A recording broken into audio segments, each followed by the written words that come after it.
সবচেয়ে ঘৃণিত, নিন্দিত, ছোট, লাঞ্ছনার, বঞ্চনার যে পেশা, সেটা কোন পেশা? কথা কয় না, ইমামতি। আব্বাজান,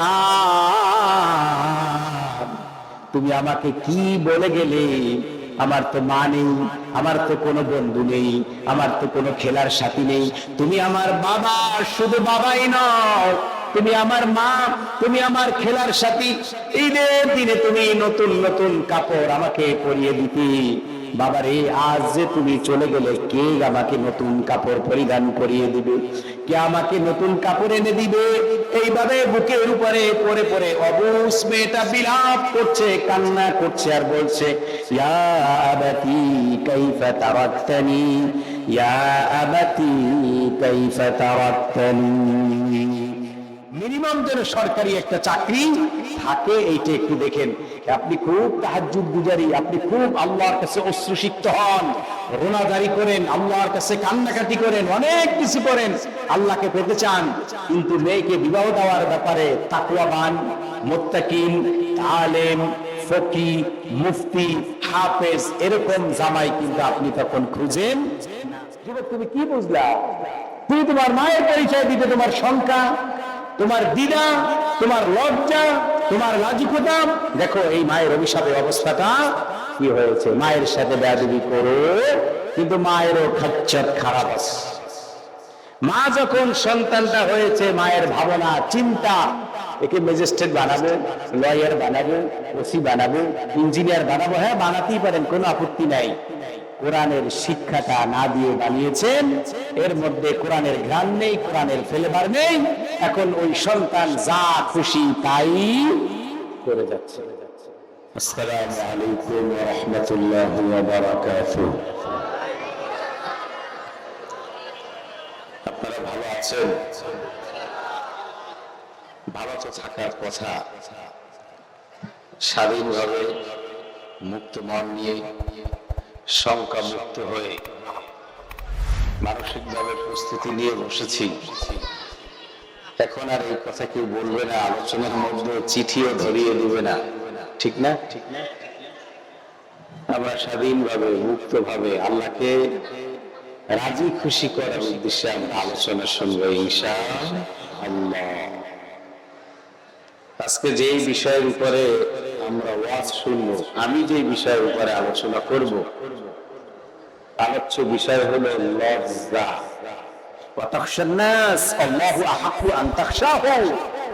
আপনি লৌকিকতাকে ভয় করছেন। মানুষ আপনাকে বলবে যে পালক পুত্র, পালক পুত্র মানে নিজের পুত্রই মনে করা হতো, নিজের ছেলের বউকে বিবাহ করেছে। এটা একটা কেমন কথা? মোহাম্মদ আর কোনো জায়গায় বাদ রাখলো না, শেষমেশ নিজের ছেলের বধূকে বিবাহ করতে পারলো। এটা হলো মুহাম্মদের চরিত্র।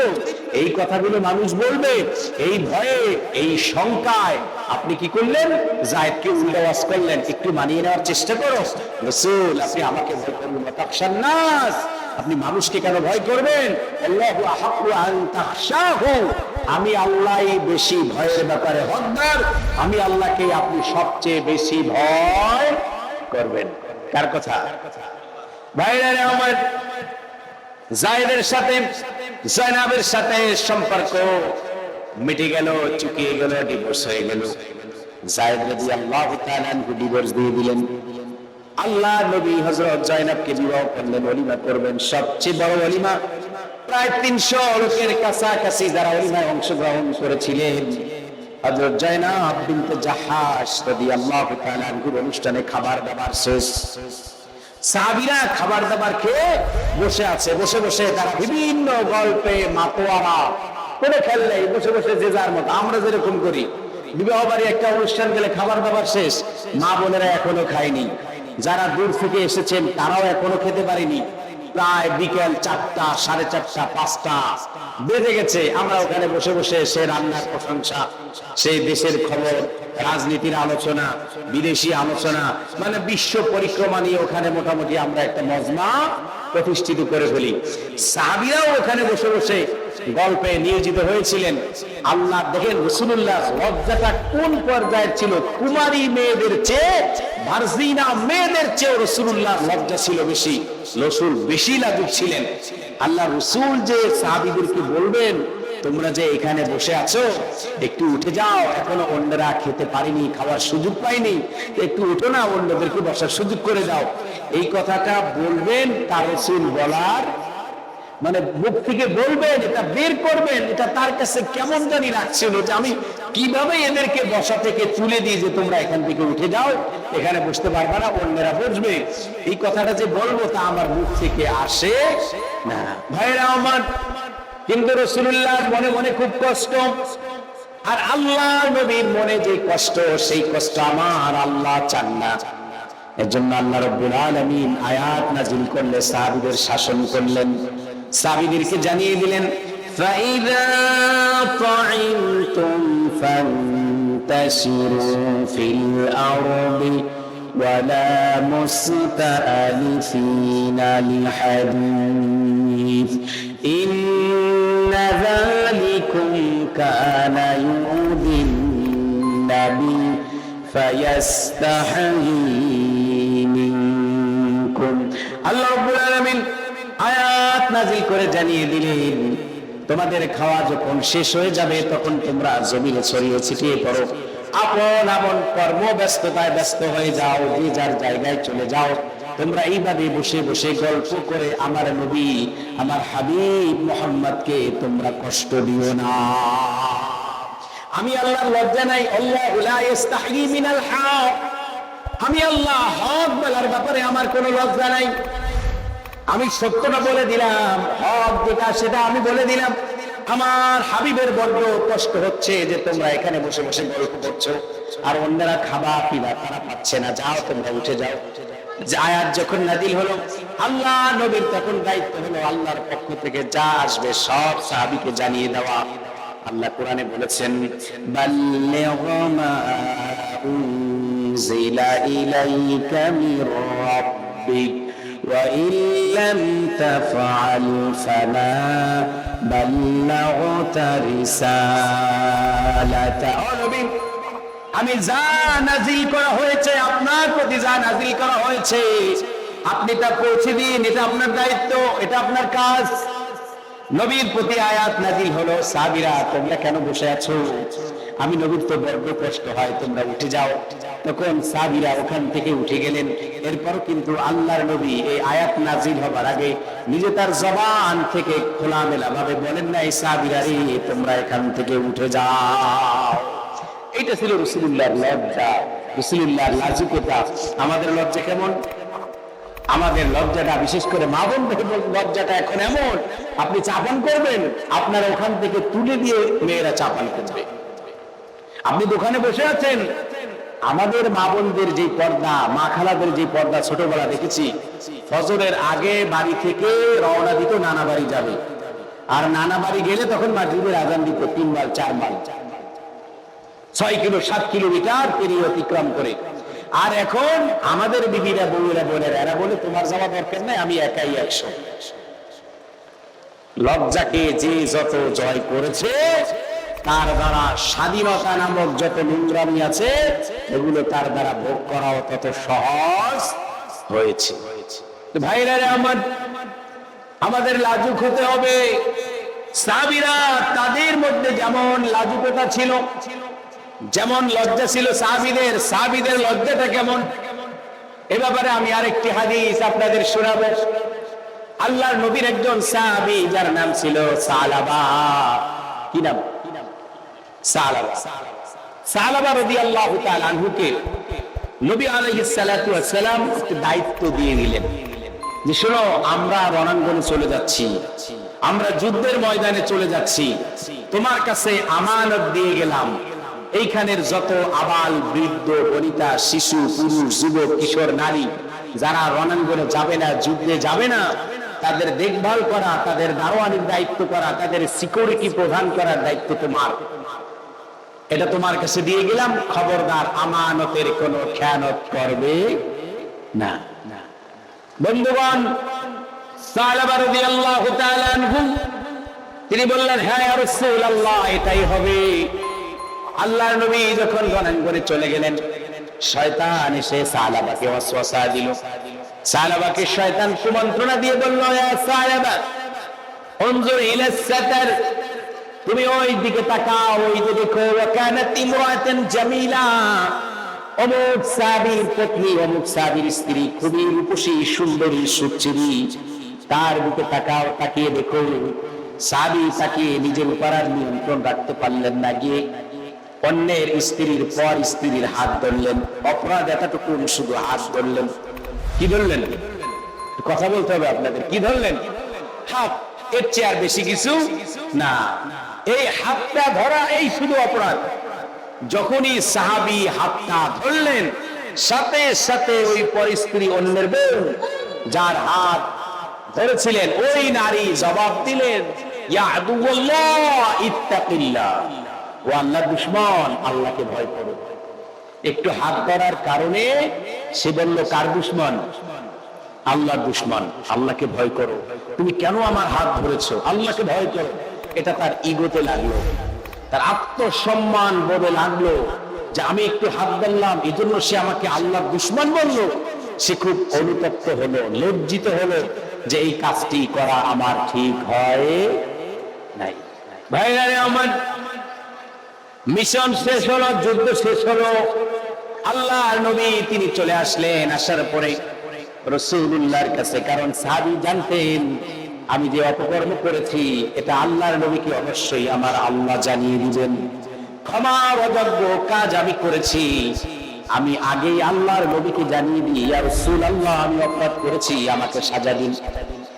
আল্লাহর নবী আসার পরে সাহাবী সালাবা এসে বললেন, ইয়া রাসূলুল্লাহ আমি এই গুনাহ করেছি, হাল্লি মিন তাওবাতিন ইয়া রাসূলুল্লাহ, ওগো রাসূল আমার জন্য কি তওবার রাস্তা খোলা নেই? আমি অপরাধ করেছি, অন্যায় করেছি নবী, আপনি আমাকে ক্ষমা করে দিন। আল্লাহর নবী বললেন, যা ভাগ, এখান থেকে চলে যা, উখরুজ মিন ইনদি, আমার এখান থেকে ভাগ, সরে যা। দ্বিতীয়বার আর এ ব্যাপারে কথা বলবি না। তোকে আমানত রেখেছিলাম, আমানতের জায়গায় খেয়ানত করেছো, বিশ্বাসঘাতকের পরিচয় দিয়েছো, তোর কোনো তওবা নাই, যা সর। হযরত আবু বকরের কাছে হৃদয় ভাঙা নিয়ে, দিল নিয়ে আবু বকরের কাছে আশ্বস্ত হয়ে আসলেন। আবু বকর, আপনি একটু রাসূলকে বুঝিয়ে বলুন, হাল্লি মিন তাওবাতিন, আমার কি তওবা নাই? আল্লাহ কি আমাকে ক্ষমা করবে না? আমি তো লজ্জিত আর অনুতপ্ত, আমি তো লজ্জাকে জয় করি নাই, শয়তানের ওয়াসওয়াসায় পড়ে জঘন্য কাজটি করেছি। আমি এখন লজ্জা পেয়েছি, বুঝতে পেরেছি এটা আমার অন্যায় হয়েছে, আমাকে মাফ করে দিতে বলো। আবু বকর বলল, না, আল্লাহ নবী যেখানে তোমাকে ক্ষমা করেনি, সেখানে আমিও তোমাকে ক্ষমার ব্যাপারে কোনো কিছুই বলতে পারবো না, যাও ভাবো। ওমরের কাছে আসলেন, উসমানের কাছে আসলেন, আলীর কাছে আসলেন, কেউ পাত্তা দিলেন না। সাহাবা রাদিয়াল্লাহু তাআলা আনহু আল্লাহর কাছে তার আবেদন জানানো শুরু করলেন, ইয়া ইলাহি, ইয়া ইলাহি, আনতাল আওয়াদু বিল মাগফিরা ওয়া আনাল আওয়াদু বিল যুনুব, ইয়া ইলাহি, ইয়া ইলাহি, আনতা আনতা ওয়া আনা ওয়া আনা, ও ইলাহি, আমার রব, তুমি তো তুমি আর আমি তো আমি। তোমার সাজে ক্ষমা করে দেওয়া আর আমার সাজে অন্যায় করা, আমি লজ্জিত, আমি অনুতপ্ত, আমি অপরাধী, আমি অন্যায় করেছি। আল্লাহ গো, তোমার কাছে ক্ষমা চাই, আমি লজ্জা পেয়েছি, ওগো মাবুদ তুমি আমাকে মাফ করে দাও। এই বলে বলে সালামা পাহাড়ের উপরে চলে গেলেন। আল্লাহর নবীর কাছে জিবরাইল আলাইহিস সালাতু ওয়াস সালাম চলে আসলেন। লজ্জা কাকে বলে দেখুন। জিবরাইল আলাইহিস সালাম আসলেন, এসে আল্লাহর নবীকে বললেন, আপনি কি এই কায়নাত সৃষ্টি করেছেন? খলাকতাল খালক, এই দুনিয়া, এই আরশ, যত আসমান জমিন এবং এর মাঝে যা কিছু আছে, এর স্রষ্টা কি? আল্লাহর নবী জবাব দিলেন, এর স্রষ্টা হলো আমার আল্লাহ। সাহাবাকে কে সৃষ্টি করেছে? আল্লাহ করেছে। তবে আপনি কেন সাহাবাকে ক্ষমা করলেন না? আল্লাহ রাব্বুল আলামিন তিনি জানতে চেয়েছেন, কেন আপনি সাহাবাকে ক্ষমা করলেন না? ও নবী মুহাম্মদ, জিবরাইল বলছেন, হাবিব, আল্লাহর হাবিব, আপনি সালাবাকে খবর দেন, আল্লাহ জানিয়েছেন বাশশির আবদি বাশশির আবদি ক্বাদ গফারতু লা, আমি আমার বান্দা সালাবাকে ক্ষমা করে দিয়েছি, আপনি আমার এই গোলামকে সুসংবাদ দিয়ে দিন। আল্লাহ জানিয়েছেন নবী আপনি এই সুসংবাদ প্রদান করুন, আল্লাহ রাব্বুল আলামিন সালাবাকে ক্ষমা করে দিয়েছে। আল্লাহ নবী বললেন, ও সাহাবীরা, তোমাদের মধ্যে এমন কি কেউ আছো যে সালাবাকে অনুসন্ধান করবে, খুঁজে বের করে আমার সামনে উপস্থিত করবে, হাজির করবে, এমন কেউ আছো? আবু বকর এবং আলী রাদিয়াল্লাহু তাআলা আনহুমা উভয় দণ্ডায়মান হলেন। আল্লাহ রাসূলকে বললেন, ইয়া রাসূলুল্লাহ, যে করেই হোক আল্লাহর রহমত নিয়ে আমরা বেরিয়ে যাচ্ছি, সালাবাকে আপনার সামনে এনে উপস্থিত করুন। বন্ধুগণ, আবু বকর এবং হযরত আলী সাহাবীদ্বয় তারা বেরিয়ে পড়লেন। পথিমধ্যে একজন লোক দেখা হলো, সাক্ষাৎ হয়ে গেল। তার কাছে জানতে চাইলেন, হাল রাআইতা মিন আসহাবি রাসূলিল্লাহি সাল্লাল্লাহু আলাইহি ওয়াসাল্লাম, হাল রাআইতা রাজুলান মিন আসহাবি রাসূলিল্লাহি সাল্লাল্লাহু আলাইহি ওয়াসাল্লাম, হে ভাই অমুক, তুমি কি আল্লাহর নবীর সাহাবী, এইরকম এই আকৃতির, এই অবয়ব, এমন একজন ব্যক্তিকে তোমরা দেখেছো নাকি? ব্যক্তি জবাব দিলেন, হ্যাঁ, এমন একজন ব্যক্তি আমি দেখেছি। পাহাড়ের চূড়ায় উঠে আসে, ওখানে বসে বসে হাত পা গাছের সাথে বেঁধে বেঁধে সে খুব লজ্জিত, অনুতপ্ত, সে লজ্জাবোধ করছে। এজন্য আল্লাহর কাছে সে স্লোগান দিচ্ছে, ইয়া ইলাহি ইয়া ইলাহি আনতাল আওয়াদু বিল মাগফিরা ওয়া আনাল আওয়াদু বিল যুনুব, ইয়া ইলাহি ইয়া ইলাহি আনতা আনতা ওয়া আনা ওয়া আনা। ও আমার মাবুদ, ও আমার মালিক, তোমার সাজে ক্ষমা করে দেওয়া, আমার সাজে গুনাহ করা। আমি অন্যায় করে ফেলেছি, লজ্জাও পেয়েছি, আমি এখন তওবা করছি, আল্লাহ গো তুমি আমাকে মাফ করে দাও। আবু বকর আলী গিয়ে ডাক দিয়ে বললেন, ও সালাবা, আল্লাহ তোমাকে মাফ করে দিয়েছে, আল্লাহ তোমাকে ক্ষমা করে দিয়েছেন। সালাবা রাদিয়াল্লাহু তাআলা আনহু তিনি চলে আসলেন, এসেই দেখেন নবী করিম সাল্লাল্লাহু আলাইহি ওয়াসাল্লাম মাগরিবের নামাজে দাঁড়িয়েছেন, সূরাতুত তাকাসুর তেলাওয়াত করছেন।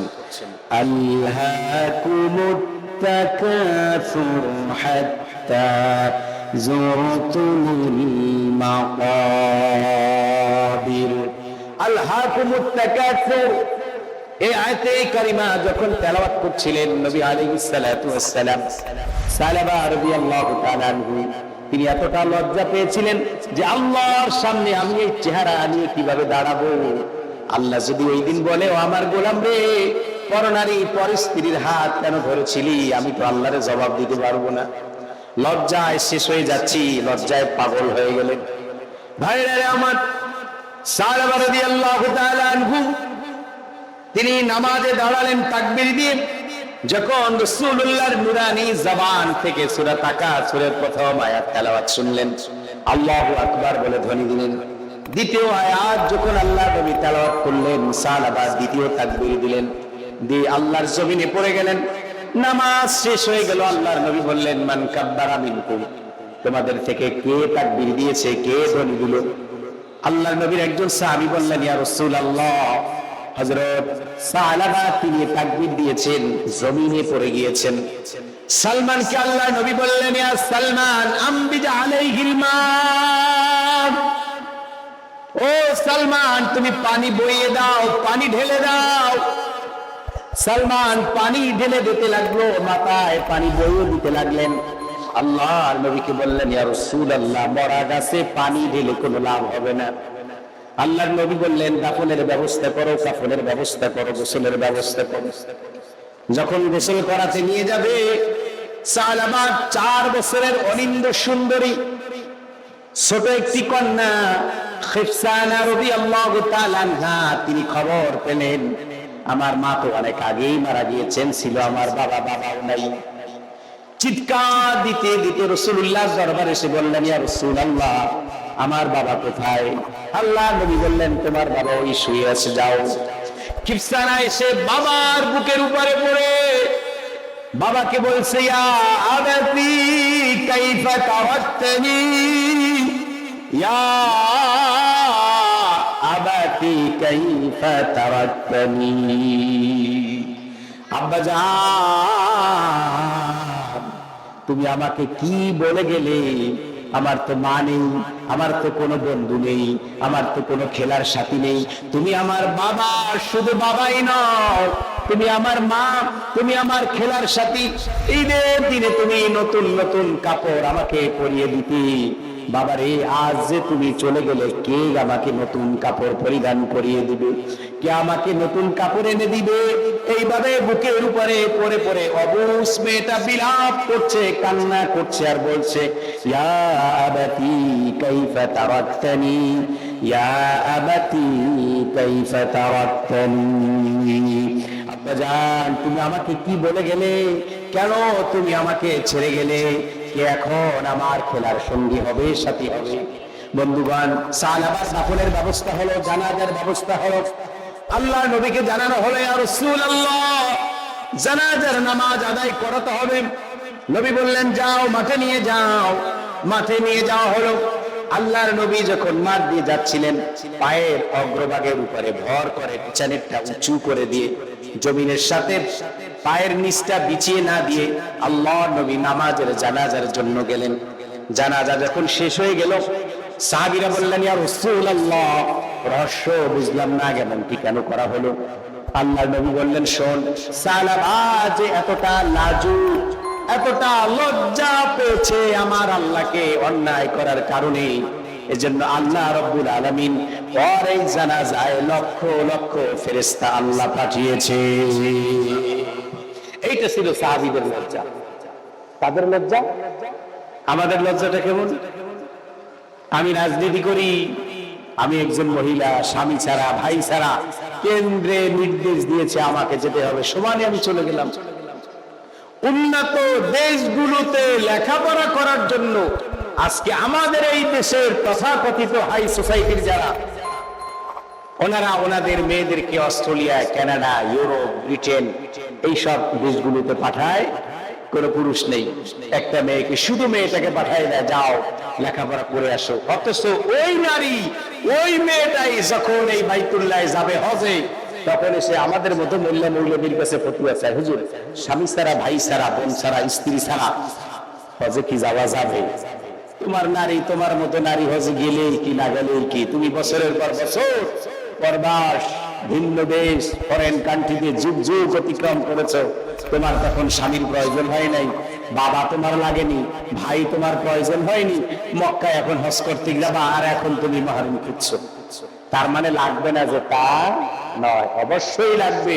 কিন্তু এইটা যাবার আগে ওই জায়গায় যখন গিয়েছিলেন উন্নত দেশে উন্নত বিদ্যা অর্জনের জন্য, ওই সময় এই ফতুয়াটা আপনার কোথায় ছিল? ওই সময় কেন এই ফতুয়াটা আসলো না আপনার পক্ষ থেকে? তার মানে আমরা আমাদের নিজেদের মতো, ইচ্ছা মতো ফতুয়া নিতে চাই, দিতে গেলে মানতে চাই না। ভাইরা এবার আসুন, আমরা এবার জানবো, যেহেতু সময় কম, প্রধান আলোচক চলে আসবেন, কোন কোন জায়গায় লজ্জা করা যাবে না। আলোচ্য বিষয় মনে আছে? কথা বলতে হবে বাজান, বৃষ্টিতে ভেজে যাচ্ছে, বিষয়টা মনে আছে না? বিষয় কি? লজ্জা, হায়া। হায়া চলে গেলে ঈমান চলে যাবে, ঈমান চলে গেলে হায়াও চলে যাবে। কোন কোন জায়গায় লজ্জা করা যাবে না? এক নাম্বার, পিতা মাতার পরিচয় দিতে গিয়ে কোনো লজ্জা করা যাবে। আপনি একজন টিএনও হয়েছেন, এটিও হয়েছেন, ম্যাজিস্ট্রেট হয়েছেন, সচিব হয়েছেন, নামি দামি একজন প্রকৌশলী হয়েছেন, পাইলট হয়েছেন, খুব একজন এমন এক ব্যক্তি, আপনাকে এখন জগৎ চিনে, দুনিয়া চিনে, বিখ্যাত একজন ব্যক্তিতে পরিণত হয়েছেন, বা থানার মধ্যে আপনাকে এক নামে চিনে, আপনি অমুক সাহেব। কিন্তু আপনি আপনার বাবার পরিচয়টা দিতে চান না। কেন চান না? কারণ আপনার বাবা একজন রিকশাওয়ালা। কেন চান না? আপনার বাবা একজন চা বিক্রেতা। কেন চান না? আপনার বাবা একজন কাঁচামাল বিক্রেতা। কেন চান না? আপনার বাবা একজন কেয়ারটেকার। কেন চান না? আপনার বাবা একজন দারোয়ান। কেন চান না? আপনার বাবা একজন হকার। কেন চান না? আপনার বাবা কলা পাইকারি বিক্রি করে। এটা আপনার সম্মানে লাগে, ইগোতে লাগে, প্রেস্টিজে লাগে। আমি একজন সচিব, আমি একজন টিওনো, আমি একজন এসপি, আমি একজন দারোগা, আমি একজন জগৎ বিখ্যাত লোক, আর আমার বাবা এইরকম একজন কুলি, আমার বাবা একজন কর্মকার, সর্বকার, সুইপার, মাল্লার, ক্লিনার। এই পরিচয় আমি মানুষের সামনে দিতে পারি না। তা জিজ্ঞেস করে আপনার বাবার নাম কি? অমুক। আপনার বাবা কি করেন? বাবা কি করেন মানে বলেন কি? আমার বাড়ি তো গোপালগঞ্জ, প্রধানমন্ত্রীর কাছেই আমাদের বাড়ি। কারণ না, জিজ্ঞেস করেছি আপনার বাবা করে কি? বাবা করে কি মানে কি? প্রধানমন্ত্রী সবর সঙ্গী, বারবার তিনি প্লেনে বিভিন্ন দেশে যায়, তো বুঝেন না? না ঠিক আছে, একটা পেশা আছে না, সেই পেশাটা কি? এরপরে ইলিয়ে বিলিয়ে ঘুরিয়ে ফিরিয়ে বাবার পেশাটা বলতে চায় না। কেন? তুমি কি যুবক একবারও তুমি ভাবলে না তোমার বাবা হালাল খোর ছিল বলে তোমার বাবা কুলিগিরি করে অন্যের 2.5 মণের বস্তা গাঁটটি বোঝা ঘাড়ে করে বহন করে দিয়ে 2জন 3জন রিকশায় ক্যারি করে টেনে হালাল উপার্জিত সম্পদ দিয়ে তোমাকে খাইয়ে তোমার মেস খরচ বিকাশে নগদে সেন্ড করে পাঠিয়ে তোমার মতো অথর্ব সন্তানকে যোগ্য করেছে, শিক্ষিত করেছে তোমার এই অর্বাচীন মূর্খ বাবা। আর আজকে তুমি বাবার পরিচয় দিতে সংখ্যাবোধ করো। তুমি তোমার মায়ের পরিচয় দিচ্ছ না কেন? মা গার্মেন্টস ফ্যাক্টরিতে কাজ করে, তোমাকে শিক্ষিত বানিয়েছে। মা বাসা বাড়িতে আয়ার কাজ করে, বুয়ার কাজ করে, বিভিন্ন জায়গায় বিভিন্ন কিছু বিক্রি করে, লেস, ফিতা, চুড়ি, গহনা, এইগুলো টুকটাক 1000 2000 টাকার পুঁজি, এইগুলো দিয়ে বিক্রি করে এরপরে তোমাকে মানুষ করেছে। তোমাকে খাওয়ার ব্যাপারে কষ্ট দেয়নি। তোমার 10 জন বন্ধুর সাথে তাল মিলিয়ে চলতে পারো, এজন্য যে দামি মোবাইলটা দরকার, যে দামি পোশাকটা, ব্র্যান্ডের পোশাকটা দরকার, মা শত কষ্ট করেও হাজারো তালি শাড়িতে পেটিকোটে দিয়ে লঙ্গিতে দিয়ে তোমাকে তোমার মা আগলে রেখেছে, সর্বোচ্চ স্যাক্রিফাইস করে তোমাকে মানুষ করেছে। এখন তুমি বাবার পরিচয় দিতে পারো না, পরিচয় দাও শ্বশুরের। লজ্জা নেই? এই ব্যাপারে কোনো লজ্জা থাকা যাবে? আপনাকে এমনকি বাবা যদি নন মুসলিম হয়, বাবা যদি কাফেরও হয়, বেঈমানও হয়, এরপরও বলতে হবে আমার বাবা অমুক কাফের। ভাইরা আমার, হযরত আলী, কি নাম? আলী রাদিয়াল্লাহু তাআলা আনহু। আলী রাদিয়াল্লাহু তাআলা আনহুর বাবা তালিব, তিনি যখন মারা যান, মারা যাবার পরে আলী এসে আল্লাহ রাসূলকে বললেন, ইয়া রাসূলুল্লাহ, আপনার চাচাই কাফের আবু তালেব মারা গেছে, তাকে দাফন কাফন করবেন না? আল্লাহ রাসূল বললেন, আলী ওইভাবে কথা বলো না, মানুষ তো, এইভাবে করে কথা বলো না। দেখেন আলী রাদিয়াল্লাহু তাআলা আনহু বাবার ব্যাপারে কি বললেন, আর রাসূল শুধরে দিলেন, সংশোধন করে দিলেন, আলী এইভাবে কথা বলো না, সে তোমার বাবা, আমার সম্মানিত চাচা। আল্লাহ রাসূল চাচাকে প্রস্তাব দিয়েছিলেন, চাচা আপনি শুধু কালেমার এক অংশ বলেন, বাকি অংশ বাকি রাখুন, লা ইলাহা ইল্লাল্লাহ আর মুহাম্মাদুর রাসূলুল্লাহ তো আমি নিজে, এটা আমি আল্লাহর সাথে বুঝবো, শুধু আপনি লা ইলাহা ইল্লাল্লাহটা বলেন, আমি হাসরের ময়দানে সুপারিশ করব। রাসূলুল্লাহ চাচা বলতে যাবে, কুলাঙ্গার আবু জাহেলের কারণে আর বলতে পারলো না। আসলে তার ভাগ্যে হেদায়েত ছিল না বলেই সে আর বলতে পারে নাই। তো ভাইরা আমার, এই যে দেখুন এখানে শিষ্টাচার, বাবা ছিল কাফের, আলী রাদিয়াল্লাহু তাআলা আনহু সেই ভাষায় এসেই দাঁড়ালেন, তিরস্কারের ভাষায়, আপনার কাফের চাচাটা মারা গেছে। রাসূল বললেন, না এভাবে বলো না, শুধরে দিলেন, সংশোধন করে দিলেন, এইভাবে বলা যাবে না। বাবা মা সে যতই খারাপ হোক, চোর হোক, ডাকাত হোক, অমুসলিম হোক, কাফের হোক, বেঈমান হোক, এরপরও যে সে আপনার বাবা মা, এটা আপনাকে স্বীকার করতে হবে। যুবক, তুমি তোমার বাবা মাকে ভুলে যেও না। তাদের পরিচয় দিতে গিয়ে কখনো যেন তোমার কুণ্ঠাবোধ তৈরি না হয়, শঙ্কাবোধ যেন তৈরি না হয়, মানসিক ভাবে যেন কখনো তুমি ছোট না হয়ে যাও, সংকীর্ণতা যেন তোমার মনের মধ্যে জায়গা দখল না করে। তুমি অকপটে বুক ফুলে বলবে আমার বাবা একজন কুলি ছিলেন, তবে আমার বাবা ওই সচিবের মতো হারামখোর সচিব না, ওই সালমান দরবেশের মতো হারামখোর দরবেশ না। 36,000 কোটি টাকা ঋণ নিয়েছে, ঋণ নিয়ে জনগণকে ফকির বানিয়েছে, এমন নেমো খারাপ আমার বাবা না। আমার বাবা একজন দিন মজুরি, আমার বাবা একজন হালালখোর, আমি সেই হালালখোর বাবার সন্তান, গর্বিত বাবা আর আমি গর্বিত সন্তান।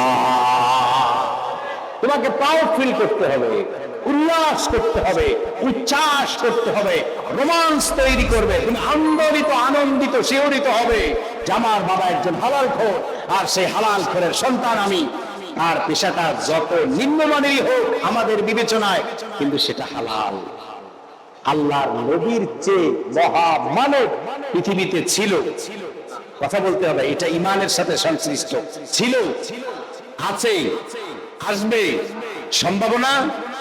সেই রাসূলুল্লাহর জীবনী শুনে ভাইরা আমার, আল্লাহর নবী সাহাবীদেরকে বললেন, মা বা'আসাল্লাহু নাবিয়্যান ইল্লা রা'আল গনাম।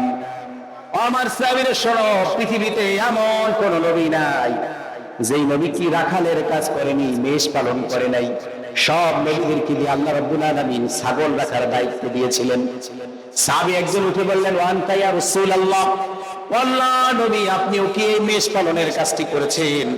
রাসূল জবাব দিলেন, হ্যাঁ আমি ছাগল রেখেছি এবং এই ছাগল রাখার বিনিময়ে আমি ইহুদিদের কাছ থেকে গ্রহণ করেছি। তো রাসূলের মতো মানুষ যদি ছাগল চড়িয়ে রাখালের কাজ করে অর্থ উপার্জন করতে পারে, আর আমি আপনি এমএ পাস করার পর 10টা শার্ট নিয়ে ফার্ম গেটে দাঁড়াবো, স্ট্যান্ডে দাঁড়াবো, বিক্রি করব, হালাল খাবো, আমার লজ্জা লাগে। রাসূলুল্লাহর চেয়ে লজ্জা তোমার বেশি হয়ে গেল, লজ্জা আমার বেশি হয়ে গেল। ভাইরা আমার, পিতামাতার পরিচয়ের ব্যাপারে কোনো লজ্জা নাই। তুমি যদি তোমার মাকে ছোট করো আর মাকে কষ্ট দাও, তুমি যদি বাইতুল্লাহর ইমাম হয়ে যাও, আল্লাহ রাব্বুল আলামিন কিন্তু তোমাকে ছাড়বে না। যুবক, তুমি একবার একটু ভাবো, কোন বাবার মাথার ঘাম পায়ে ফেলে কোন বাবা তোমাকে মানুষ করেছে, এমএ পাস করিয়েছে, কোন বাবা তোমাকে অফিসার বানিয়েছে, বাবার স্বপ্নের বাড়িটা জায়গাটা বিক্রি করে দিয়েছে, মার সবচেয়ে প্রিয় যে গলার চেনটা সেটাও তোমার জন্য বিক্রি করে দিয়েছে, মা সবকিছু তোমার জন্য ম্লান করে দিয়েছে, কোরবানি করে দিয়েছে। তাদের বুক ভরা আশা ছিল তুমি একজন সুশিক্ষিত যুবক হবে, ভালো একটা চাকরি করবে, একদিন আমাদের আর কষ্ট হবে না, আমাদের এই খোকা আমাদেরকে দেখবে। এই সময় তুমি একটা বাড়ি মেরে দিলা, তুমি তোমার বাবা মাকে জায়গা দিলে না, পোশাকটা নোংরামি, শাড়িটার মধ্যে নোংরামি, অনুন্নত পোশাক, এগুলো পরে আসলে আমার কলিগদের সাথে আমাকে ছোট হতে হয়। তুমি জানলে না যুবক, তোমার মায়ের পায়ের ধুলি কণায় তোমার জন্য আল্লাহর জান্নাত ছিল, তুমি এটা বুঝলে না। তোমার স্ট্যাটাসের নামে, তোমার ইগোর নামে তোমাকে ধ্বংস করে দিয়েছে, তুমি এটা বুঝলে না যুবক। তোমার মা যদি একবার কষ্টের নিঃশ্বাস দেয়, তোমার সব ভদ্রতা, আধুনিকতা, সভ্যতা, তোমার স্ট্যাটাস সব শেষ হয়ে যাবে। বুখারী থেকে একটি হাদিস আপনাদের শুনাই। আল্লাহর নবী সাহাবীদেরকে কিছু গল্প শোনাচ্ছিলেন, তার মধ্যে একজন ব্যক্তির কথা, বনি ইসরাইলের একজন ব্যক্তির কথা, যিনি আবেদ ছিলেন, আল্লাহর ওলি ছিলেন, কিন্তু আলেম ছিলেন না, তার কথা শোনাচ্ছিলেন। বলছিলেন, শোনো, আল্লাহর একজন প্রিয় আবেদ বান্দা ছিলেন, যার নাম ছিল জুরাইস। কি নাম? ভাইরা আমার, জুরাইস আল্লাহর একজন প্রিয় বান্দা ছিলেন, মার খিদমত করতেন সব সময়, মাকে উষ্ণ বিছানা দিয়ে, গরম বিছানা দিয়ে ঘুম পাড়িয়ে যায় জুরাইস নামাজে দাঁড়িয়ে যেতেন। প্রতিদিন এই কাজটি তিনি করতেন। এইভাবে মাকে গরম বিছানা দিয়ে ঘুম পাড়িয়ে জুরাইস চিন্তা করলেন, অবসরের সময় আমি কি করব, আমি একটু নামাজে দাঁড়িয়ে যাই। ভাইরা আমার, তিনি যখন নামাজে দাঁড়িয়ে গেলেন, নামাজরত অবস্থায় জুরাইজের মা ঘুম ভেঙে গেল, জুরাইসকে ডাক দিল, ডাক দিয়ে বলল, ইয়া জুরাইস, ও জুরাইস। জুরাইস এখন মনে মনে বলে, আল্লাহুম্মা হাদিহি সালাতি, আল্লাহুম্মা হাযা উম্মি। আল্লাহ, একদিকে তুমি তোমার ডাকে আমি সাড়া দিচ্ছি, আমি নামাজরত অবস্থায়। অপরদিকে আমার মা আমাকে ডাকে, আমি এখন কি করব? এই কথা বলতে না বলতে মনে মনে আবার জুরাইজকে মা ডাক দিল এইভাবে 3 বার। কয়বার? আপনারা আছেন তো আমার সাথে নাকি? কয়বার? 3 বার এইভাবে ডাক দিলেন।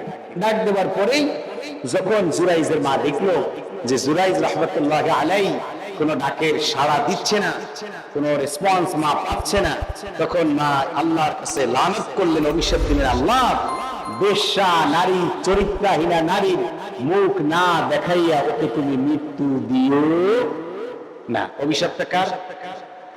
কথা বলতে হবে, কার? মায়ের অভিশাপ। জুরাইজের কি কোনো অপরাধ ছিল?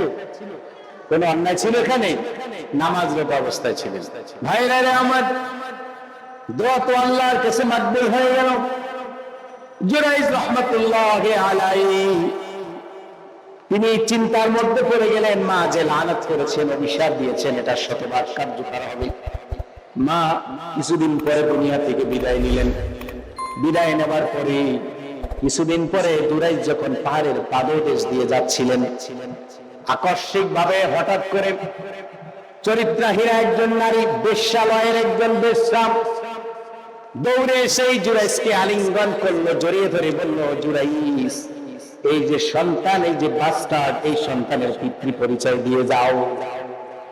চতুর্দিক থেকে লোকেরা ঘিরে ফেললো, যুবকেরা জুরাইজকে উত্তম মাধ্যম দিল, প্রহার করলো, আঘাত করলো। জুরাইজ বলল, যুবকেরা তোমরা শোনো, আমি তোমাদের হস্তগত, আমি তোমাদের হাতের নাগালের মধ্যে রয়েছি, তোমরা যা চাও তা আমাকে করতে পারবে, তবে আমাকে একটু অবকাশ দাও। আমি এই যে পিতৃ পরিচয়হীন এই যে সন্তান, এই যে বাস্টার্ড, এই ছেলে, আর জবান দিয়ে আমি বের করবো কার নাকাত পানিতে পয়দা হয়েছে। তখন যুবকেরা বলল, আচ্ছা ঠিক আছে, সে তো আমাদের নিয়ন্ত্রণেই আছে, আমাদের বাইরে সে নাই, আমরা দেখি সে কিভাবে এটা দেখায়, আমরা তাকে একটু অবকাশ দেই। তখন সে বলল, আমাকে একটু উজুর পানি এনে দাও। উজুর পানি এনে দেওয়া হলো, উজু আদায় করলেন, করার পরে 2 রাকাত নামাজে দাঁড়ালেন, সিজদায় গিয়ে আল্লাহকে ডাক দিলেন। কাকে? ভাইরা আমার, আল্লাহকে ডাক দিয়ে বলে, আল্লাহ,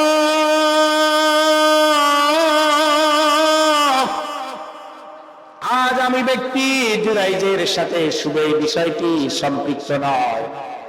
আমি জুরাইজ যদি আজকে নিন্দিত হই, লাঞ্ছিত হই, বিকৃত হই, অপমানিত হই, লজ্জিত হই, গোটা দুনিয়ার আল্লাহর ওলি আবেদ যারা, তারাও লাঞ্ছিত হবে, তারাও হেয় হবে, তারাও জাতির কাছে তুচ্ছ তাচ্ছিল্যের শিকার হবে। রব্বুল আলামিন, তুমি ওর জবান দিয়ে প্রকাশ করে দাও কার নাপাক পানি, অবৈধ পানি দিয়ে ওর জন্ম হয়েছে। বন্ধুগণ, মহল্লার সকল লোকেরা, যুবকেরা ওই নবজাতকের কাছে, পিতৃ পরিচয়হীন সন্তানের কাছে চলে গেল।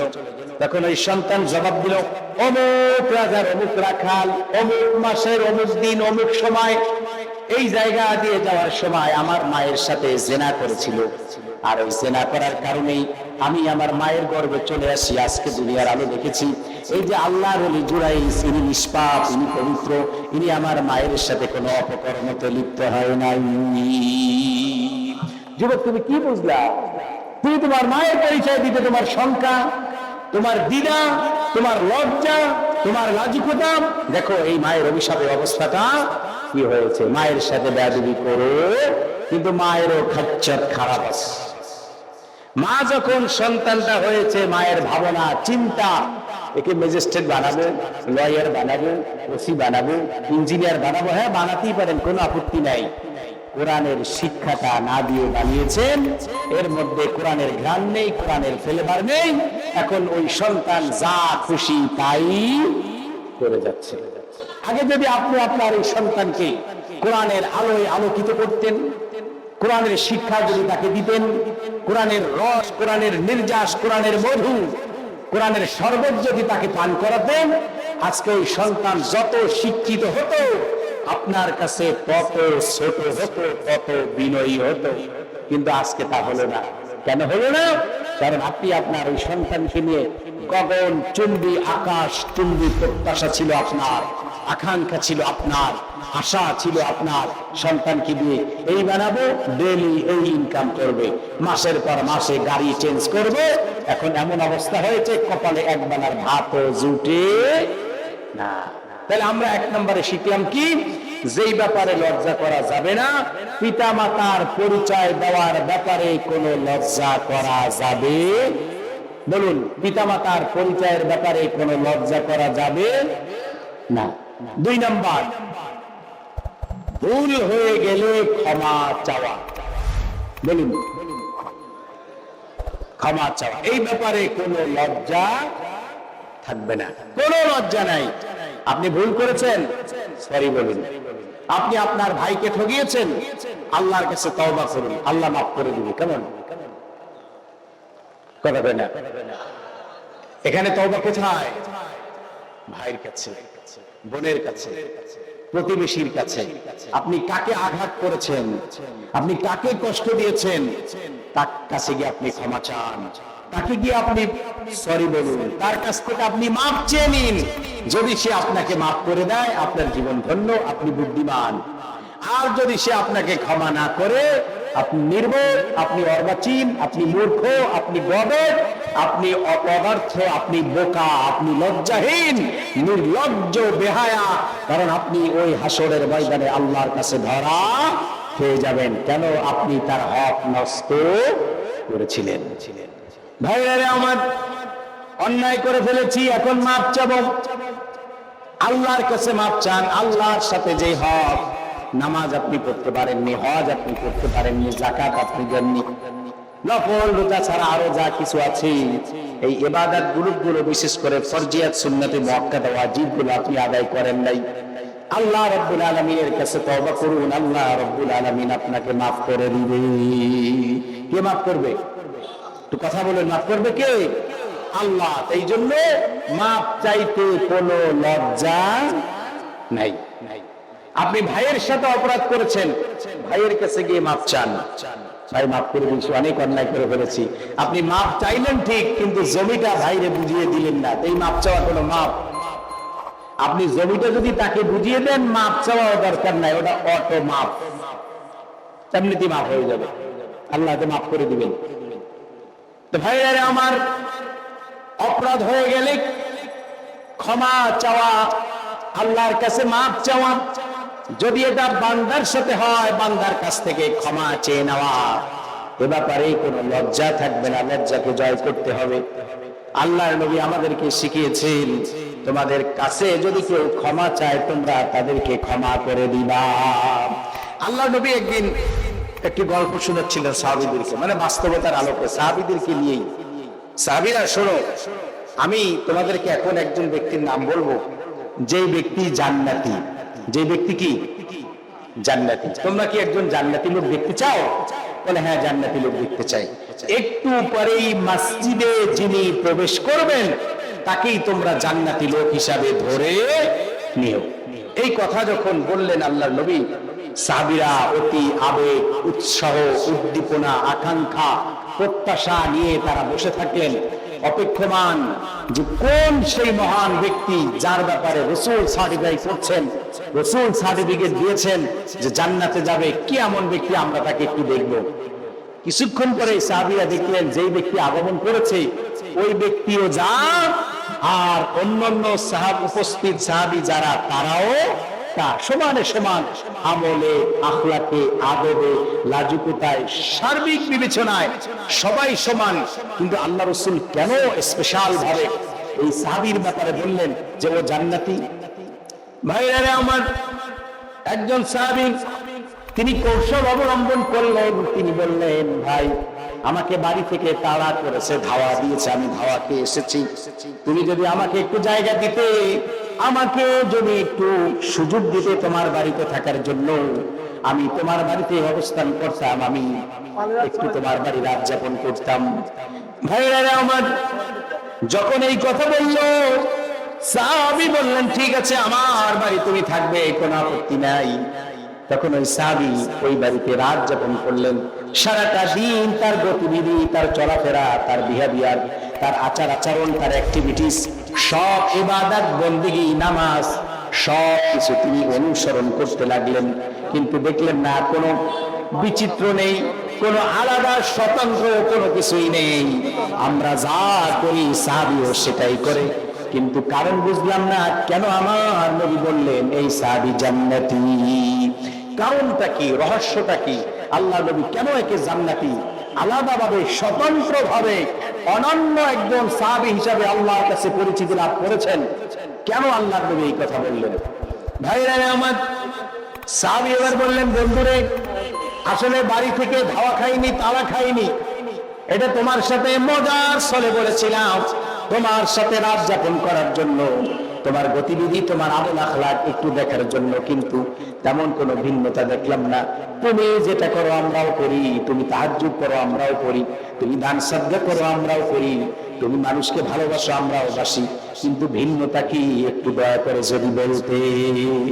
সাহাবী বললেন, শোনো, ভিন্নতা যে কি তা আমিও জানি না, তবে আমার মনে হয় আমাকে সারাটা দিন যারা কষ্ট দিয়েছে, মাগরিবের নামাজের পরে আল্লাহর কাছে আমি রোনাজারি করি তাদের জন্য, যারা আমাকে কষ্ট দিয়েছে তাদের জন্য, আল্লাহ যারা আমাকে কষ্ট দিয়েছে তাদেরকে তুমি ক্ষমা করে দাও। আল্লাহ মনে হয় এই কারণেই আমাকে ক্ষমা করে দিয়েছেন। আবার সারাটা রাতে যারা আমাকে কষ্ট দিয়েছে, সকালবেলা আমি ফজরের নামাজ পড়ে আল্লাহর কাছে আবেদন রাখি, রব্বুল আলামিন এই রাতের মধ্যে যারা আমাকে কষ্ট দিয়েছিল তাদের জন্য তোমার কাছে আমার আবেদন, আমার আরজি, আমার আকুতি, আমার দোয়া, তুমি ওই বান্দাদেরকে তুমি ক্ষমা করে দাও। এই ক্ষমা করার প্রবণতা কি আছে আমাদের মধ্যে? একটু কথা বলি না, আছে? এটা নেই। ভাইরা আমার, অন্যায় করেছি, মাপ চাবো, ক্ষমা যখন আমার কাছে চেয়েছে আমি ক্ষমা করে দেব। আরে ক্ষমা চাইতে গিয়ে লজ্জার কিছু, কোন লজ্জা আছে? লজ্জা করা যাবে? কথা বলেন, লজ্জা করা যাবে? এই প্রধান বক্তা অল্প কয়েক মিনিটের মধ্যে চলে আসবে ইনশাআল্লাহ। ভাইরা আমার, এরপরে যেতাম পেশার ব্যাপারে কোনো লজ্জা নাই। কি ব্যাপারে? পেশা, আপনি কি চাকরি করেন এই ব্যাপারে কোনো লজ্জা নাই। আপনি শ্রমকার, কর্মকার, মালি, মুসি, ধোপা, ক্লিনার, সুইপার, মাল্লার, নাইট গার্ড, দারোয়ান, গেটম্যান, যাই বলেন, গার্মেন্টসের একজন ওয়ার্কার, স্টাফ, 20 গ্রেডে চাকরি করেন, মাস্টার গুলো করেন, সরকারি হয় নাই, ক্ষতি কি? আলুর ব্যবসা করেন, মূলার ব্যবসা করেন, কপির ব্যবসা করেন, শাকের ব্যবসা করেন, ফ্লাক্সে করে চা ফেরি করেন, বিভিন্ন ডোর টু ডোর চলে যান, চা দেন, সমস্যা নাই, দিতেই পারেন। এই পেশাটা যদি বৈধ হয়, হালাল ভাবে হয়, সেই পেশাটা যতই ছোট হোক, এই পেশার ব্যাপারে বলার ব্যাপারে কোনো লজ্জা। আপনি একজন সচিব, আমাদের দেশের হাউন আঙ্কেল নাম শুনেছেন আপনারা? কথা কয় না। হাউন আঙ্কেলের নাম শুনেন নাই? খুব সৎ চরিত্রবান। কেমন সচ্চিত্র জগতের যত নায়িকা আছে সব আশ্রয়ের জায়গা, ওই জায়গা, মহব্বতের লোক। কয়েকদিন মানুষ তো এই জন্য আর ভাষাগত দিক থেকে নিচে নামতে পারি না। ভাইরা আমার, এই যে হাউন আঙ্কেল, তার কিশোরগঞ্জে কয়েকশো কোটি টাকার অ্যাসেট, রঙ্গশালা, জান্নাত, এগুলো সে তৈরি করে রেখেছে। কিশোরগঞ্জ হাজার হাজার শত শত একর জমি, বিভিন্ন চ্যানেলে এগুলো দেখিয়েছে। সে একজন ডিবি কর্মকর্তা, মুক্তিযোদ্ধা, এই কোঠায় তার চাকরিটা, এই জন্য তার দরদ বেশি। তার হোটেলের কথা না হয় নাই বললাম। এই যে অথর্ব চরিত্রহীন লম্পট দুষ্ট দুরাচারী এই হাউন আঙ্কেল, এই যে জঘন্য কাজটা করেছে, তার বেতন ম্যাক্সিমাম ধরি আমরা, একজন প্রেসিডেন্টের স্যালারিটাই ধরি 1 লক্ষ টাকা ধরলাম। 1 লক্ষ টাকায় স্যালারি শত শত বিয়ে কি সম্ভব? কথা বলুন, সম্ভব? আদৌ সম্ভব না। ওই রকম হাউন আঙ্কেল যদি 100 বার জন্ম নেয়, 100 বছর যদি এইরকম মেয়াদে 100 বার চাকরি করে, এরপর এইরকম হাজার হাজার শত শত কোটি টাকার ব্যাংক ব্যালেন্স, উত্তরায় প্লট, ফ্ল্যাট, 8 তলা 6 তলা একাধিক ভবন, বহুতল ভবন, ফ্ল্যাট, ফ্লোর, আদৌ সম্ভব না। তার এই যে পেশা, রিকশাওয়ালা ভাই, আপনি নিজেকে ছোট মনে করবেন না। চালা ভাই, আপনি আপনার নিজেকে ছোট মনে করবেন না। আপনি আপনার পেশা বুক ফুলিয়ে সাহস নিয়ে বলুন, আমি একজন চা বিক্রেতা, আমি একজন বাদাম বিক্রেতা, আমি একজন আতর বিক্রেতা, আমি একজন টুপি বিক্রেতা, আমি একজন কাঁচামাল বিক্রেতা, আমি ফেরি করে বেড়াই, সব জায়গা ঘুরে বেড়াই, আমি প্রতিদিন 2-3 ঘন্টা সেই কইয়া থেকে চুলকাটি থেকে দুধ এনে দুধ আমি মানুষের বাড়ি বাড়ি দিই। আমার এটা ব্যবসা, এটা আমার পুঁজি, এটা আমার চালান, এটা আমার গৌরব, এটা আমার অহংকার যে আমি দিন শেষে কিছু হালাল উপার্জন করি।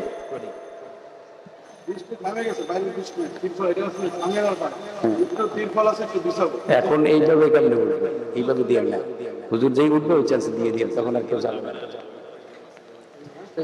ভাইয়েরা আমার, কি হাউন আঙ্কেলকে নিয়ে বলতেছিলাম না, তো তার এই যে টাকাগুলো, এই অর্থগুলো এখন আপনি দেখে ফেটে যাচ্ছেন, কি করলাম জীবনে, একটা সরকারি চাকরি যদি পেয়ে যেতাম সোনার হরিণ হতো, কপাল পূর্বে। এই চিন্তা করবেন না, আপনি গর্বিত হন, আপনি উল্লাস করুন, আমি দিন শেষে 200 টাকা পেয়েছি হালাল, অন্তত 2টো কাঁচামরিচ দিয়ে হলেও পরিবারের সদস্যদেরকে নিয়ে খেতে পারবো। আমাকে চাইনিজে গিয়ে খেতে হবে এমন কোন কথা নাই। সাহাবীদের জীবনী দেখুন, সাহাবীরা এমন ছিলেন, একবেলা খেয়েছেন, আরেক বেলার জন্য মানুষ খাবার নিয়ে গিয়েছে, ভাই একটু খাবার আছে নিবা? না, আমি রাত পর্যন্ত বাঁচি কিনা তারই গ্যারান্টি নেই, তুমি এখন আবার খাবার নিয়ে এসছো। অল্পতে তুষ্টি, সন্তুষ্টি, খুশি। এখন এই বিবেচনা যদি করি, সে এত টাকা করলো আর আমি একজন রিকশাওয়ালা, জীবনে কি করলাম? না, এটা করা যাবে। আপনি ওই হাজারো হাউন নম্বর চরিত্রহীন হাউন আঙ্কেলের চেয়ে আপনি যে রিকশাওয়ালা, কোটি গুণে আপনি সেরা, কারণ আপনি হালাল করেন। আপনি কি এ ব্যাপারে আপনার কোনো লজ্জা নাই? খবরদার, কোনো লজ্জা নেই। বুক ফুলিয়ে বলবেন, আমি একজন চা বিক্রেতা, হালাল উপার্জন করি। কিছুদিন পরে এটাও বের হবে, বিশিষ্ট হালাল খোর, এ নামটাও আসবে। এখন দেখেন না, বিশিষ্ট ব্যবসায়ী, বিশিষ্ট অমুক, বিশিষ্ট হাজী সাহেব, বিশিষ্ট নামাজি, বিশিষ্ট ধার্মিক, কিছুবার দেখবেন কিছুদিন পরে বিশিষ্ট হালাল খোর। কারণ হালাল আর হারাম এমন ভাবে অতপ্রত ভাবে মিশে যাবে, এটাকে তমিজ করা খুব কঠিন হয়ে যাবে। আল্লাহ রাসূল বলেছেন, আমার মা বোনেরাও শুনুন, স্বামীকে কখনো অন্যায় পথে উৎসাহ দিবেন না, অন্যায় পথে যেতে দিবেন না, আপনারা থামিয়ে দিবেন। আল্লাহ রাসূল বলেছেন, আমাবস্যার নিকষ কালো রাত, কালো পিপীলিকা, কালো পাথর, এটাকে খুঁজে, পিপীলিকাকে আমাবস্যার কালো রাতে কালো পাথর থেকে খুঁজে বের করাটা যেমন কঠিন হবে, হালাল আর হারাম এইভাবে মিশে যাবে, পার্থক্য করাটাও ওইরকম কঠিন হবে। তো ভাইরা আমার, আমি আমার পেশা নিয়ে গর্ব করব যদি আমার পেশাটা হালাল। এখন সিনেমা হলের টিকিট কাটেন, কিসের টিকিট? সিনেমা হলের টিকিট কাটেন, এটা কি গৌরবের নাকি নিন্দার? নিন্দা। আপনি কি করেন? আপনি ওই পাসপোর্ট অফিস, বিভিন্ন জায়গায় একটু দালালি করেন। কিরকম দালালি? দালালির দালাল জায়েজের পর্যায়ে আছে, না জায়েজের পর্যায়ে। আপনি একজন অফিস কর্মকর্তা, অফিসে কাজ করেন, যে কাজটির জন্য আপনাকে রাখা হয়েছে, ওই জন্য আপনি ভাতা পান, বেতন পান, সম্মানী পান। ওই কাজটি আপনি করে দিচ্ছেন, এজন্য আপনি ঘুষ নিচ্ছেন। পাসপোর্ট করে দিবেন, হ্যাঁ, আপনার কাজটাই হলো ফর্মটা দেখা, সিল মেরে দেওয়া, ছবিটা তুলে দেওয়া। তো পয়সা না দিলে ছবি তোলার সিরিয়ালটা আগে আসে না, পাসপোর্টের ডেলিভারিটা আগে আসে না। আপনি এই কাজগুলো যখন করবেন, অর্থের বিনিময়, এটা হয়ে যাবে হারাম, এটা হয়ে যাবে ঘুষ। সেটা আপনি বকশিসের নামে বলুন, খুশি করার নামে বলুন, আর চাপানের নামে বলুন, যাই বলুন, এটা আপনি ঘুষ খাচ্ছেন। তো এইরকম সরকারি চাকরি করার থেকে আপনি কলা বিক্রি করে খাবেন, চা বিক্রি করে খাবেন, আর অহংকার করবেন, গর্ব করবেন যে আমি হালাল পন্থায়, হালাল ভাবে আমি অর্থ উপার্জন করে খাচ্ছি। আপনারা বলতে পারেন, এই অমনোযোগী হয়ে না, এখন হুজুর চলে আসবে, এই জন্য প্রস্তুতি চলছে। হুজুর স্টেজে উঠতে দেরি, আমার আলোচনা ছাড়তে দেরি হবে না। একটু মনোযোগী হন, মনোযোগী হন। ওনারা ভলান্টিয়াররা আছে, আপনাদের জন্য সুন্দর ব্যবস্থা করে দিচ্ছেন। পেশাগত ভাবে আমাদের কোনো লজ্জা থাকবে না। আপনারা এবার বলুন তো, সবচেয়ে সমাজের মধ্যে ঘৃণিত, নিন্দনীয়, যেই পেশা, এরকম একটা পেশার নাম বলেন তো, বলেন দেখি। বৈধ, বৈধ পেশা, অবৈধ নয়। পুলিশের চাকরি, পুলিশের চাকরি হলো নিন্দনীয়। এই যে আজকেও তো দেখলাম কয়েক হাজার পুলিশ নেবে, তাতে 2 লাখ দরখাস্ত করছে, নিন্দনীয় হইল কেমনে? যাক, তারপরে ভাই একটা বলেছেন সবচেয়ে নিন্দনীয় চাকরি হলো ইমামতি। কোনটা? কথাটা একটু বেখাপ্পা, এটা আমরা মেনে নিতে পারেন নাই। আচ্ছা দেখি আপনারা মেনে নিতে পারেন কিনা, তো গরমে ঘেমে যাচ্ছি। সবচেয়ে নিন্দনীয় চাকরি হলো, খেদমত হলো ইমামতি। কেন হলো?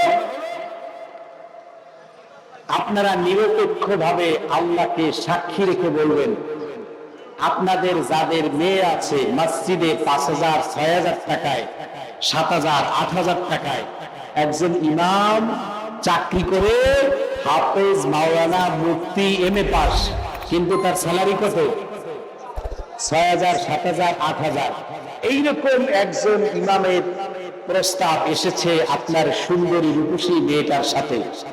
আরেকটি প্রস্তাব এসেছে, সবেমাত্র BCS ক্যাডার হয়ে জয়েন করেছে, জয়েন করতে না করতেই তারপরে ঢাকায় একটা ফ্ল্যাট, ব্যাংকে প্রায় 20 লাখ, আর 2-1 বছর করতে পারলে কোটি ছাড়াবে। এরকম একটা চালাক সুদর্শন যুবকের প্রস্তাব এসেছে। এই 2 জায়গায় আপনি কোন ছেলেটাকে মেয়ের জামাই হিসাবে বাছাই করবেন? বলুন তো, আপনারা একটু বলুন। এই ব্যাপারে কি ইমাম সাহেবকে কেউ চয়েস করবেন? কেউ চাইবেন না। কাকে চাবেন? বিশেষ ক্যাডার যে আছে তাকে চাবেন। কেন? কারণ মাস শেষে তার একটা হেলদি অ্যামাউন্ট, এরপরে উপরি ইনকাম, মানে এদিক সেদিক হারাম যত ধরনের ইনকাম আছে, সব ইনকাম গুলো আছে। ওই ইনকাম দেখেছেন, চাকচিক্যময় জীবন দেখেছেন, বাসা বাড়ি, বিল্ডিং, ফ্ল্যাট, ফ্লোর, অনেক কিছু দেখেছেন। আপনার ধার্মিকা মেয়েটাকে তার সাথে বিবাহ দিবেন, যে ইমাম আলেম মসজিদে ইমামতি করে 5-6 হাজার টাকায়, তার সাথে আপনার মেয়েটা বিবাহ দিবেন না। তাহলে এটা ইমামতি, এটা কিভাবে প্রশংসিত একটা খেদমত হলো? কিভাবে এটা নন্দিত একটা চাকরি হলো? সবচেয়ে সমাজের মধ্যে ঘৃণিত চাকরি হলো ইমামতি চাকরি। সবচেয়ে ঘৃণিত, নিন্দিত, ছোট, লাঞ্ছনার, বঞ্চনার যে পেশা, সেটা কোন পেশা? কথা কয় না। ইমামতি। কারণ ইমামতির যার কোনো গতি নেই, তার ধারাই চলে ইমামতি। তা না হয় আপনারা বাস্তবতার নিরিখে আলোকে দেখুন, এই এলাকার মধ্যে এই যে প্রতিষ্ঠানটা, এই প্রতিষ্ঠানের মধ্যে শিল্পপতির ছেলে আছে কয়জন? খুব ধনাঢ্যবান, আর্থিকভাবে প্রতিষ্ঠিত এমন ব্যক্তির ছেলে আছে কয়জন এখানে? দেখবেন যে বাবা নাই, রিক্সা চালায়, ভ্যান চালায়, এইরকম গরিব যারা, এদের সংখ্যাই এইখানে বেশি। মাদ্রাসার দিকে এদের সন্তানরাই বেশি। ধনীদের একজন ছেলে যোগ্য একজন আলেম হয়ে, হাফেজ হয়ে, ফকি হয়ে, মুফতি হয়ে, সে যদি মসজিদ ইমামতি করত, এলাকার মানুষ যখন জানতো আমাদের MP সাহেবের, চেয়ারম্যান সাহেবের, সচিব সাহেবের ভাইয়ের ছেলে বা তার ছেলে মসজিদে ইমামতি করে, ওই জায়গায় অন্য একজন ব্যক্তি কথা বলার কোনো সুযোগ পেত না। আজকে যখনই দেখছে তারা সামাজিকভাবে যে ও তো অমুকের ছেলে, রিক্সাওয়ালার ছেলে, ও তো কলা বিক্রেতার ছেলে, ও হাফেজ মাওলানা হয়েছে, ও তো ধর্মের কথা বলবেই, এইরকম ভাবে দেখে দেখে তখন তারা অমূল্যায়ন করে, ওইভাবে আর দাম দেয় না। ইমামকে বেশি খুশি হয়ে একটা দুর্বলতার জায়গা নিয়ে, কষ্টের জায়গা থেকে এক কাপ চা পান করায়। হুজুরের বেতন 5,000 টাকা, হুজুর আপনি আসুন এক কাপ চা পান করুন। হুজুর আপনার বেতনটা তো খুব কম, আসুন আপনি একটু হোটেলে, আপনাকে একটু একদিন সকালবেলা নাস্তাটা একটু করাই। একটা মানবিক দিক থেকে তারা এই বিবেচনাটা করে এইভাবে তারা একটু এগিয়ে আসে। কেন? যে হুজুরের বেতন কম, আর একদিক হলো যে হুজুর একজন আলেম মানুষ, এই জন্য একটু রেসপেক্ট করে, আলাদা একটু সম্মান করে। তো এই যে পেশাটা একটু আগে আপনাদেরকে বলেছিলাম, ইমামতি পেশাটা যদি এতটা সম্মানজনক হতো, আপনারা ঠিকই ওই ইমামদের সাথেই মেয়েদের বিবাহ দিতেন, বোনদের বিবাহ দিতেন, খুঁজবেন ওইভাবে। আমরা যারা ইমাম আছি, আমাদের যারা একটু কম বেশি মানুষ চেনে, এদের কাছে আপনারাই মেয়ের বাবারা আসেন, হুজুর সেরকম কোনো টাকা পয়সা লাগবে না, তবে মিনিমাম একটা সরকারি চাকরি যেন থাকে এইরকম একটু দেখেন। তো কি হলো, মিনিমাম যেন সরকারি একটা চাকরি থাকে এইটা একটু দেখেন। আপনি খুব তাহাজ্জুদ গুজারি, আপনি খুব আল্লাহর কাছে অশ্রুসিক্ত হন, রোনাজারি করেন, আল্লাহর কাছে কান্নাকাটি করেন, অনেক কিছু করেন, আল্লাহকে পেতে চান, কিন্তু মেয়েকে বিবাহ দেওয়ার ব্যাপারে তাকওয়াবান, মুত্তাকিন, আলেম, ফকি, মুফতি, হাফেজ এরকম জামাই কিন্তু আপনি তখন খুঁজেন না, ইমাম জামাতা কিন্তু আপনি তখন খুঁজেন না। কেন খুঁজেন না?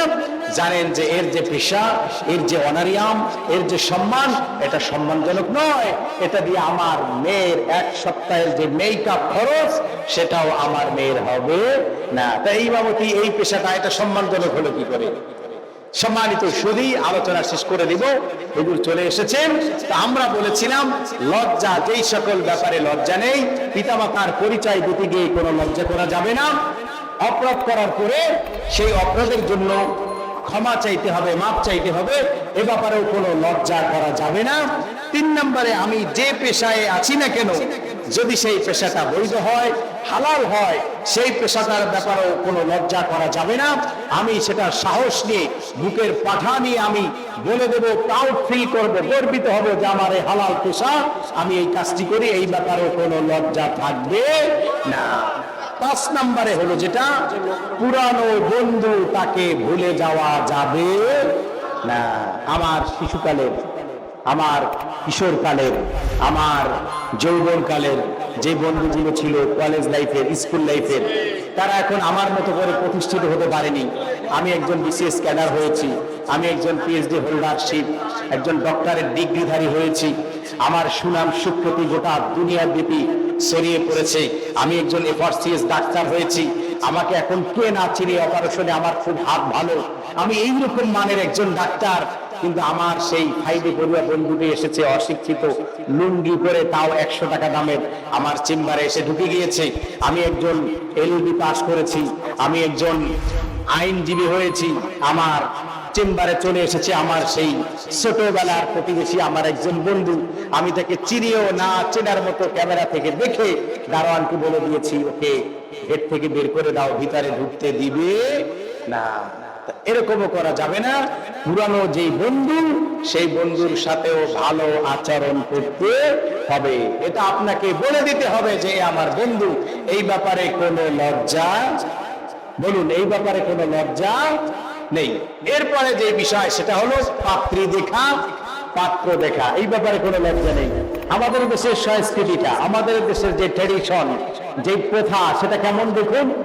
প্রথা হলো মেয়ে খালাতো ভাইয়ের সাথে, কাজিনের সাথে বিভিন্ন জায়গায় বাইকে ঘুরে বেড়ায়, ওই জায়গায় কোনো লজ্জা শরম নাই।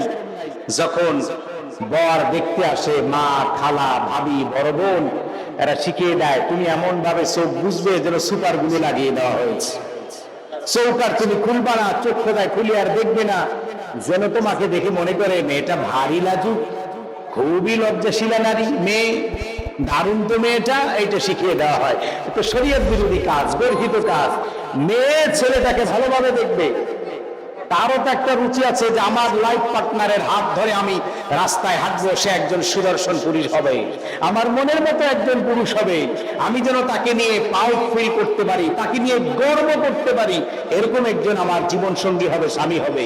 আপনিও যেরকম চান যে বন্ধু মহলে আপনার স্ত্রী নিয়ে গেলে সবার আগে যেন আপনার স্ত্রীর প্রশংসা আসে, না দোস্ত, বউ একখান পেয়েছো মাশাআল্লাহ, তোর স্ত্রীরা যেন জান্নাতের হোক, এই কথাগুলো যেমন আপনার কাছে শুনতে ভালো লাগে, অনুরূপ ভাবে আপনার স্ত্রীরও কাছে এটা ভালো লাগবে যে আমার স্বামী সুদর্শন, হ্যান্ডসাম, উচ্চ শিক্ষিত, জ্ঞানে বুদ্ধি, বিদ্যা, বিবেক সব কিছুতে পরিপূর্ণ, এটা আপনার স্ত্রীর কাছে ভালো লাগবে। অতএব স্ত্রী সেও তার মতো করে তাকে দেখে নিবে, আবার সেই ভাবি বর, ভাবি স্ত্রী উভয়কে সুন্দর করে দেখে নিবে। এই ব্যাপারে কোনো লজ্জা থাকবে, বলুন, কোনো লজ্জা থাকবে না।